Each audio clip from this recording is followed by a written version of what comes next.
I'm kind of smiling and laughing at myself all the time while reflecting on the theme called Valentines of Love. Because I'm imagining that the leper came to Jesus to ask for healing, for cleansing of his leprosy, and the way he asked is so cute, if you will, so polite, so diplomatic, if you will. If you wish, it's a very nice language, very nice way. And if somebody asks us, if you wish, of course you would say, yes, I do.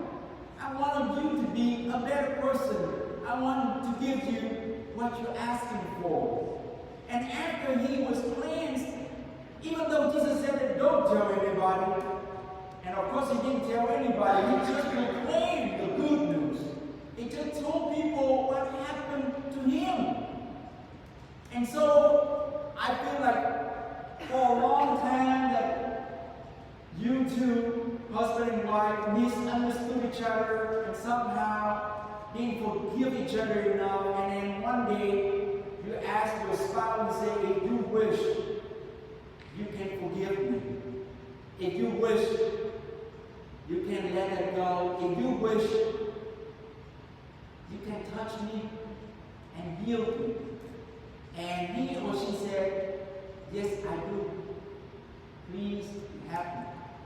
And then after you felt that happening in your life, of course you say, hey, everybody, my husband forgave me. My wife accepted me again. My mom loved me more than anything. You know what I'm talking about? That is love. Today, God is love. God is our lover, and God filled with pity. That pity is not just look down on us, but that pity is a compassion and mercy. The language we use today, you know, I have pity for you. I have pity for you. It doesn't sound very nice. When people heard that, oh, you are a very pitiful person. People don't like that. If we just give our love and compassion. Every one of us maybe could become like a leper today. I felt I was a leper when I had coronavirus positive. When I got a check right here, urgent care, they gave me that result, you have positive. I went home, everybody in my community here, folks, just stay away at least 6 feet and talk to me. They don't even want to talk more than 2-3 words. Go to the room. I don't need to get close to you. I don't need you now. Yes, coronavirus we have today is like leprosy back then 2,000 years ago. We don't want to get close to the coronavirus positive person. And you know what? It's understandable. Because yes, you don't want to spread out the coronavirus to anybody. But how many of us today could learn from the leper and be humble enough to say, kneeling in front of Jesus and beg him, if you wish, you could make me clean. Hopefully, we all can do that. A lot of times we use all kinds of languages to communicate with each other and ask for help. But the best language is the language of the heart. The language of humility, the language of our body language. They said that 95% we communicate with each other through non-verbal language. There was a story on Facebook. One spoke in Chinese, and this gentleman spoke in Korean. Of course, they couldn't understand each other, and this man tried to talk to this woman in Korean, and she thought that he wanted to give her a hard time, and so they kept fighting each other. And then when she started smiling, he became a better communicator with her. Even though they still didn't understand each other with language, but they slowly sharing food and sharing story together, even though they still didn't know what to talk each other. But my brothers and sisters, the language of the body, the language of the heart is the common and universal language.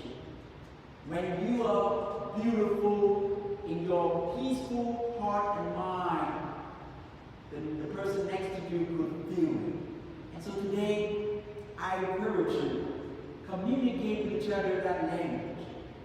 I'm going to tell you a true story. Yesterday, on the way home from my mom, I visited my mom for a haircut and for a new year. I got a text from a poor family right here in Baton Rouge. Instead of, she said, "Hey, Father Ted, if you have money, I need money to fix my car." She just said, "Father Ted, I have so many problems. My car doesn't start." I knew her car. Her car was very beaten up, very poor. But because of her text, she didn't ask for money. She just told me her problem. That moved my heart. And so on the way home, I just stopped at her house. Take a look at her car, open the hood to see what's going on, because she knew that I was a mechanic. And because of that, I wanted to promise her by Tuesday, your car will be fixed.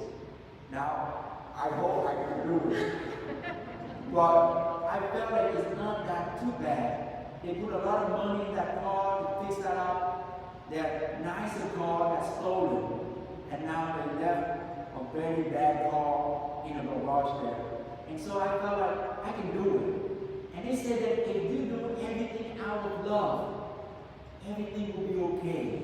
You can do it. And so today, St. Valentine's Day is not just to celebrate one day of Valentine's Day, but every day. Because God loves us every day, every moment of our life. And so don't be so selfish in our love. Don't be so selfish in our forgiveness. Because God gives us the two powers in our life, is to love and to forgive. If we can do that, and if you receive that love and forgiveness already, don't forget that. Like the leper today, go out and proclaim to everybody that I am loved. I am loved by God. I am loved by my husband. I am loved by my friends. This morning I just opened my text. I didn't say it out loud, but I say I love you to one of my friends. And after I said that, I felt so good in my heart. In my heart. And so don't be caught up in that illness, in that sickness of hatred, of unforgiveness. Because love can heal us, my brothers and sisters. Today, God feel pity and love for that leper. And that leprosy immediately disappeared. We have some leprosies in our life that we cannot even breathe sometimes, that we don't want to see each other sometimes, because we want to avoid each other and isolate each other sometimes. Today, maybe it's a good excuse day to say, I love you, I forgive you, and I need you in my life. May God bless us, not just today, but every day and always. Amen.